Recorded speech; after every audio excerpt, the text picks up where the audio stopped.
سیرت کے مطالعے کا ایک اہم محرک اور ایک اہم مقصد کیا ہے؟ وہ یہ ہے، دین اسلام آیا کیوں؟ اللہ تعالیٰ فرماتا ہے لِيُظْهِرَهُ عَلَى الدِّينِ كُلِّهِ، تاکہ اس دین کو غالب کر دے تمام دینوں پر۔ اور اس دین کے بارے میں قرآن فرماتا ہے کہ یہ دین خدا کا آخری دین ہے۔ نبی کریم علیہ السلام خدا کے آخری نبی ہیں، اور اب ساری دنیا کے لیے جو اللہ کی اطاعت اور اس تک پہنچنے کا ذریعہ ہے وہ دین اسلام ہے۔ تو اس کا مطلب یہ ہوا کہ دنیا تک اسلام پہنچانا ہے۔ یہ مسلمانوں کی ذمہ داری بھی ہے، ان کا فریضہ بھی ہے۔ اس امت کے امت وسط بہترین امت ہونے کا ایک سبب یہ ہے کہ اب نبیوں کی نیابت میں اور نبی پاک صلی اللہ علیہ وآلہ وسلم کے طریقے پر چلتے ہوئے اب یہ ساری دنیا میں اسلام کا پیغام پہنچائیں گے۔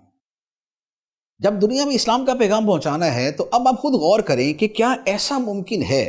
کہ ہم اسلام تو دنیا تک پہنچانا چاہیں، لیکن اس میں سے جو اسلام کے نبی ہیں،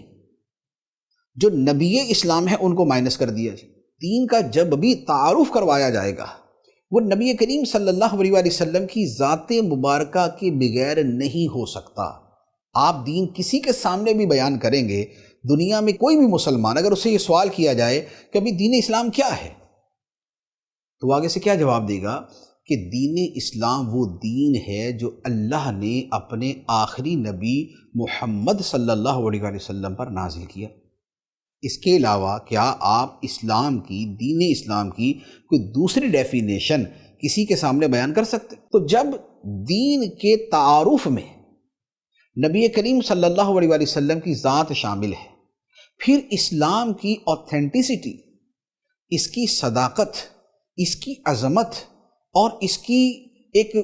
بہترین دین ہونے کو آپ نے بیان کرنا ہوگا، تو آپ کو نبی کریم علیہ السلام کی ذات کو بیان کرنا پڑے گا کہ اس دین کو لانے والے کیسے تھے، ان کا کردار کیسا تھا، وہ کتنے سچے تھے، کتنے دیانتدار تھے، کتنے امانت دار تھے، انہوں نے کیسی پاکیزہ زندگی گزاری، ان کی زندگی کا ہر لمحہ کتنا خوبصورت تھا، وہ کس قدر خدا سے ڈرنے والے تھے، وہ لوگوں کا کتنا خیال رکھنے والے تھے۔ یہ وہ ساری چیزیں ہوتی ہیں جو ریلیونٹ ہوتی ہیں جب آپ اسلام کا تعارف کرواتے ہیں۔ تو گویا اب دنیا میں اسلام پھیلانا یہ ہماری ذمہ داری ہے، یہ مسلمانوں کی ذمہ داری، اور یہ ذمہ داری پوری تب ہوگی کہ جب نبی پاک صلی اللہ علیہ وآلہ وسلم کی سیرت مبارکہ کا مطالعہ ہوگا اور آپ نبی کریم علیہ السلام کی سیرت کو بیان کریں گے۔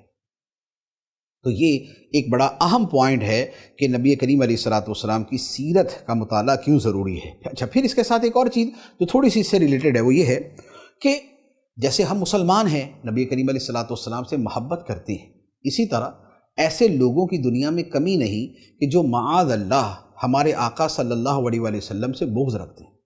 آپ سے دشمنی رکھتے ہیں، اور انہوں نے اپنے اس بغض، حسد، عداوت اور کینے کی وجہ سے نبی کریم صلی اللہ علیہ وآلہ وسلم کے خلاف غلط باتیں دنیا میں پھیلائی ہوئی، جس کے پھیلانے والوں کے اندر جو اسلام کے دشمن مصنفین ہیں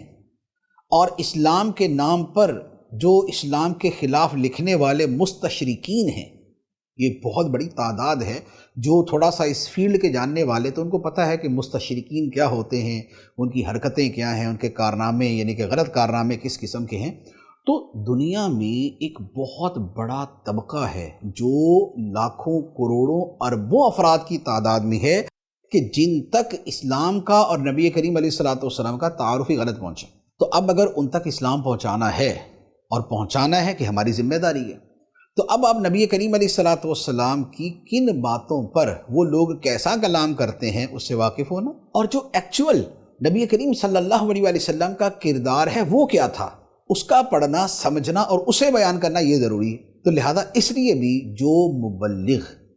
عالمی سطح پر اسلام کو پیش کرنا چاہتا ہے اس کے لیے ضروری ہے کہ سیرت مبارکہ کا جو ایک پاکیزہ جو مطالعہ ہے وہ اس کی نظروں سے گزرا ہوا۔